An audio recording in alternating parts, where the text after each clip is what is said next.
Monsieur le Premier vice-président. Monsieur Robic vient de nous rappeler à la Saint-Valentin et nous a fait une démonstration de son attachement à l'égard de la politique régionale de mobilité. Vous ne m'en voudrez pas d'être moins aimant, moins aimable en cette soirée. Alors si nous sommes le 14 février, rappelons-nous que le 8 février 2019 était signé le pacte d'accessibilité, c'est-à-dire il y a 4 ans. Et nous portons un regard très contrasté, chacun peut en convenir. Alors pour vous éviter des redites, parce que les interventions sont déjà assez nombreuses sur le sujet, je vous propose d'aller à l'essentiel et de façon crible. Sur le TER, on en convient, il enregistre une belle croissance qui laisse à penser que la crise est derrière nous, pourvu que ça dure. Il est, d'après les études de satisfaction, performant, notamment sur la ponctualité, la qualité, la fiabilité, à ceci près qu'en lisant sur les réseaux sociaux, hier soir, certains se plaignent des retards accumulés sur Saint-Brieuc-Rennes. Je vous invite à vous y pencher. Un point qui nous inquiète, Monsieur le Premier vice-président, c'est la conséquence de la hausse de l'électricité. Vous avez rappelé ici la politique tarifaire régionale et nous trouvons que c'est un peu double peine que d'avoir une augmentation d'un côté de la tarification et de l'autre, vous avez décidé en début de session d'une augmentation de la carte grise. Et c'est la raison pour laquelle nous soutenons pleinement l'amendement 48 porté par Blaise Aglaise. Trouvons que c'est une erreur dans le moment que d'augmenter, même si cela correspond à la Convention, on est parfaitement d'accord. Il nous semble que c'est une erreur et que nous aurions dû stabiliser cette tarification pour au moins une année.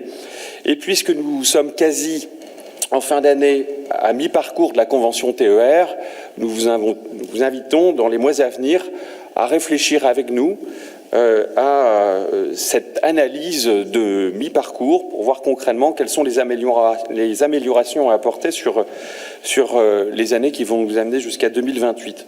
Sur LNO-BPL, vous me permettrez un mot. On a de moins en moins de certitudes. Je ne vais pas rappeler les propos ici du président de Brest Métropole, François Cuyant, ni ceux du président du département du Finistère, Maël de Calan. Il me semble qu'un alignement des collectivités est possible. Les dates données sont de plus en plus lointaines. C'est pire que le rapport Duron. On nous parle de 2040, de 2050. Et c'est parfaitement dommage puisqu'il me semble que la fréquentation TGV 2022, les chiffres devraient sortir d'ici quelques semaines, est tout à fait réjouissante. Alors ce dossier a été lancé il y a 13 ans. Il y a 13 ans. Et puisqu'on parlait tout à l'heure du CPER, n'est-ce pas l'occasion, Monsieur le Premier vice-président, Monsieur le Président, de chercher, comme je l'ai déjà évoqué, à aligner parfaitement l'État d'un côté, les collectivités territoriales, au travers d'une société publique de financement comme l'a fait l'Occitanie. Nous avons besoin de cet horizon. Je crois qu'il y a une maturité de cette question à la pointe occidentale de la Bretagne. Un mot sur l'aéroportuaire. La situation économique est très difficile dans le secteur. L'aéroport de Brest-Guipava est soumis à une baisse de fréquentation. Nous savons qu'il nous faut 1 million de passagers pour trouver un équilibre économique. Il y a le resurfaçage des pistes qui est prévu dans les 2 prochaines années pour un montant de 10 millions d'euros. Il y a la question de la décarbonation, dur à dire, au travers du photovoltaïque notamment. Je voulais connaître votre position sur ces 2 sujets, et puisque l'équilibre économique n'est plus là.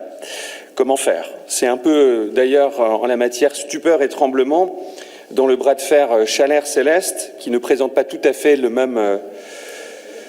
même proposition, avec d'un côté une ligne entre un point A et un point B, et de l'autre Céleste qui propose une offre de développement avec l'hébergement d'une compagnie sur l'aéroport de Brest, avec le positionnement de 2 à 3 aéronefs, avec un centre de formation professionnelle, avec un simulateur, avec une complémentarité territoriale, avec la formation des pilotes dans un écosystème Brest-Morlaix.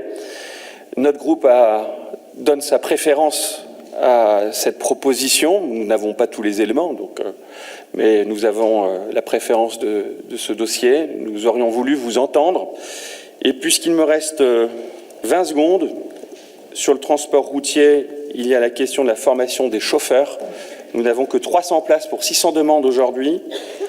Vous en avez conscience? Quelle est la stratégie de la région pour augmenter ces formations?